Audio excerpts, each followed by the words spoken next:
Our negotiations have been held in a constructive atmosphere of mutual respect. We have very thorough negotiations that were quite useful. It only makes sense that we've met here, because our countries, though separated by the oceans, are close neighbors. So when we've met, when I came out of the plane and I've said, "Good afternoon, dear neighbor. Very good to see you. In good health and to see you alive." I think that is very neighborly. And I think that's some kind words that we can say to each other.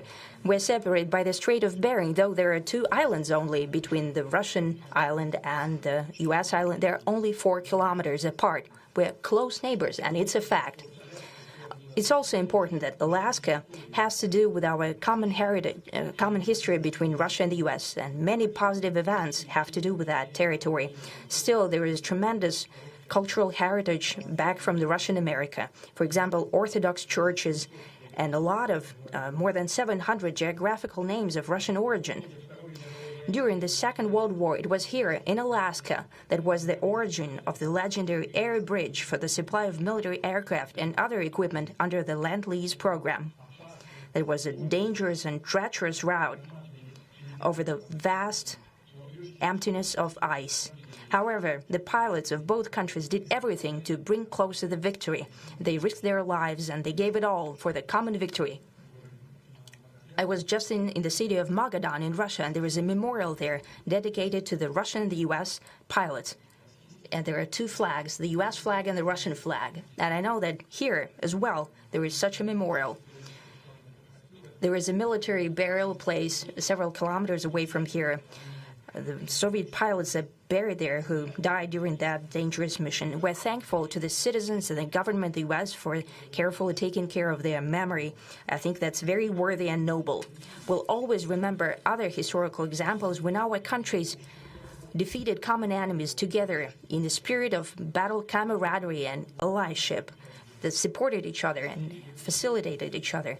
I'm sure that this heritage will help us rebuild and foster mutually beneficial and equal ties at this new stage, even during the hardest conditions.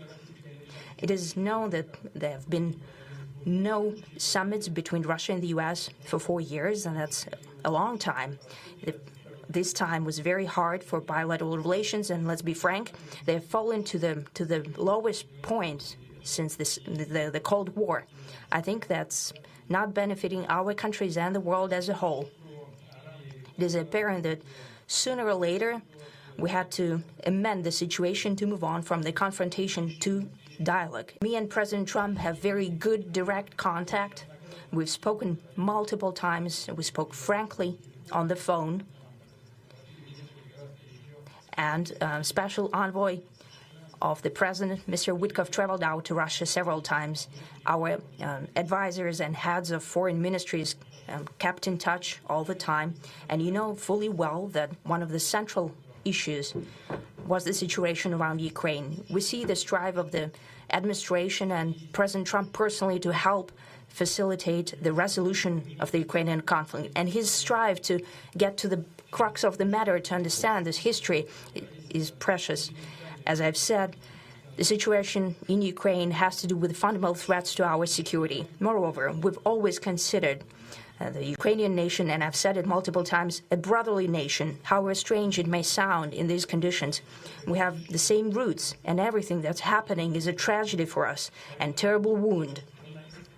Therefore, the country is sincerely interested in putting an end to it.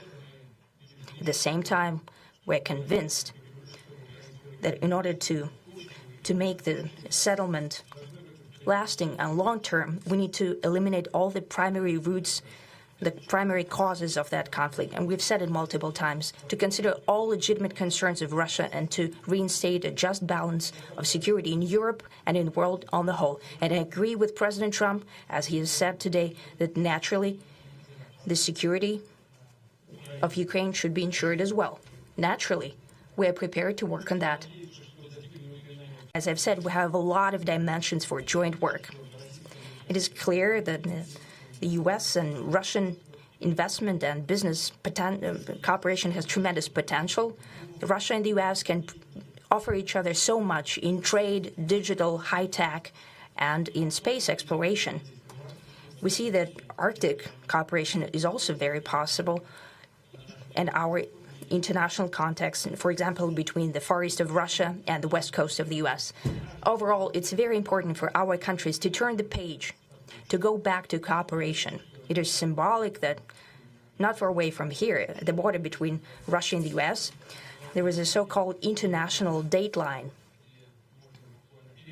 I think you can step over, literally, from yesterday into tomorrow.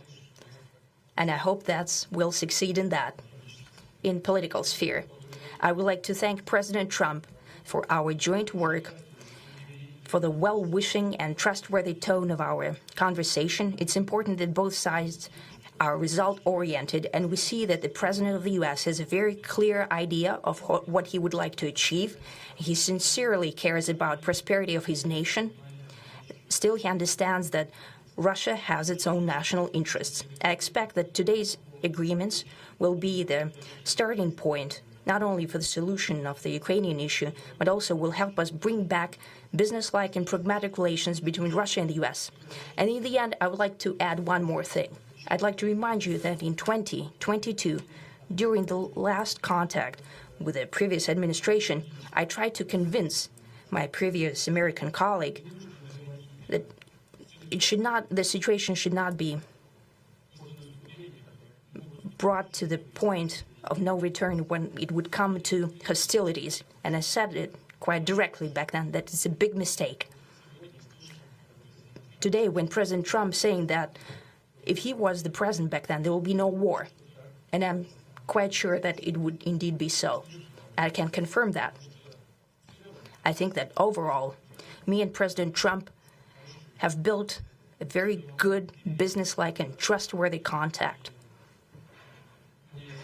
And I have every reason to believe that moving down this path, we can come, and the sooner the better, to the end of the conflict in Ukraine. I've always had a fantastic relationship with President Putin, with Vladimir. We had many tough meetings, good meetings. We were interfered with by the Russia hoax. That made it a little bit tougher to deal with, but he understood it. I think he's probably seen things like that during the course of his career. He's seen it all. But we had to put up with the Russia hoax. He knew it was a hoax, and I knew it was a hoax. But what was done was very criminal. But it made it harder for us to deal as a country in terms of the business and all of the things that we'd like to have dealt with. I would like to thank President Putin and his entire team, who I know in many cases, other than that, whose faces I get to see all the time in the newspapers. You're almost as famous as the boss. But especially this one right over here. But we had some good meetings over the years, right? Good, productive meetings over the years, and we hope to have that in the future. But let's do the most productive one right now. We're going to stop really 5, 6, 7,000, thousands of people a week from being killed, and President Putin wants to see that as much as I do. So